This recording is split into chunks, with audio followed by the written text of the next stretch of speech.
అగ్ర నిర్మాణ సంస్థలు అప్పుడప్పుడు కొత్త తరంతో పరిమిత వ్యయంతో కూడిన సినిమాలు కూడా నిర్మిస్తూ ఉంటాయి. అలా మైత్రి మూవీ మేకర్స్ నుంచి వచ్చిన చిత్రమే 8 వసంతాలు. పలువురు కొత్త తరం నటులు కలిసి నటించిన ఈ చిత్రం ఎలా ఉంది? ఎలాంటి వినోదాన్ని అందించింది?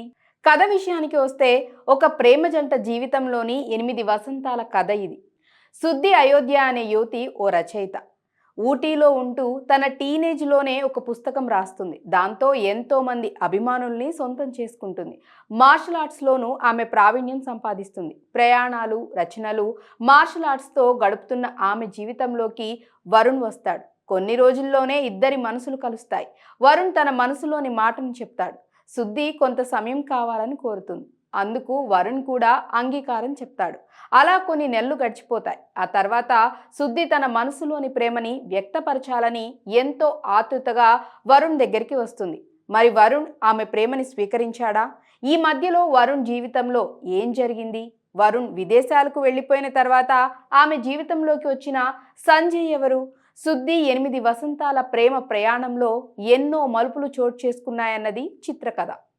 ఇక మూవీ ఎలా ఉంది అంటే కవితాత్మకంగా సాగే ఒక ప్రేమ కథ ఇది. తెరపైన కనిపించే ప్రతి ఫ్రేమ్, ప్రతి సంభాషణ భావ కవితని నింపుకొని ఉంటాయి. విజువల్స్ వరకు కట్టిపడేసిన ఒక దశ దాటిన తర్వాత సంభాషణలే కృత్రిమంగా అనిపిస్తాయి. అవి సినిమాపై ఏమాత్రం ప్రభావం చూపించకపోగా పాత్రలతో పనిగట్టుకొని పలికించుకున్నట్లుగా అనిపిస్తాయి. భావ కవిత గురించి ఎక్కువగా ఆలోచించిన దర్శకుడు భావోద్వేగాల సంగతిని మర్చిపోయాడు. దాంతో కథ హృదయాల్ని తాకదు, కథనం నెమ్మదిస్తుంది. ప్రేమ కథ అనగానే ఎక్కడో ఒక చోట తెరపై కనిపించే పాత్రల్లో తమని తాము చూసుకుంటారు ప్రేక్షకులు. ప్రేమ అనేది ప్రతి ఒక్కరికి ఎక్స్పీరియన్స్ అయిన భావోద్వేగమే కాబట్టి ఆ కనెక్షన్ ఉంటుంది. కానీ ఈ సినిమాలోని హార్ట్ బ్రేక్ సన్నివేశాలే తప్ప ఏ పాత్రతోనూ ప్రేక్షకుడు ప్రయాణం చేయలేడు. కొంతలో కొంత ప్రథమార్థం ఈ సినిమాకి బలం. వరుణ్, సుద్ది కలవటం, ఆ ఇద్దరి మధ్య ప్రేమ చిగురించే సన్నివేశాలు ఆకట్టుకుంటాయి. విరామ సన్నివేశాలు ద్వితీయార్థంపై ఆసక్తిని పెంచుతాయి.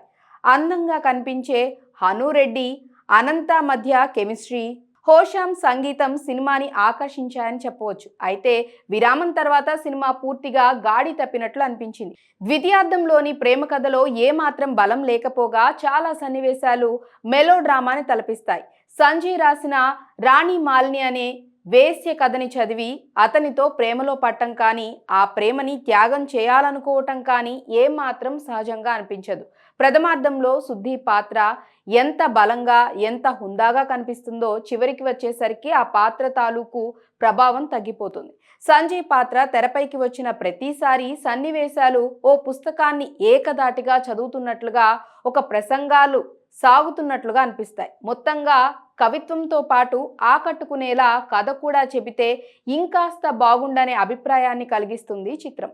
ఇక ఇందులో ఎవరెవరు ఎలా యాక్ట్ చేశారంటే అనంతిక, సనీల్ కుమార్ అందం, ఆమె నటన ఈ సినిమాకి ప్రత్యేకం. ఆమె స్క్రీన్ ప్రెజెన్స్ ప్రేక్షకుల్ని కళ్ళు తిప్పుకోనీయకుండా చేస్తుంది. హావభావాలు అద్భుతంగా అనిపిస్తాయి. ముఖ్యంగా విరామానికి ముందు, ద్వితీయార్థం మొదలయ్యాక వచ్చే సన్నివేశాలతో పాటు వారణాసిలో సాగే పోరాటం అనంతికలోని అత్యుత్తమ ప్రతిభని ఆవిష్కరిస్తాయి.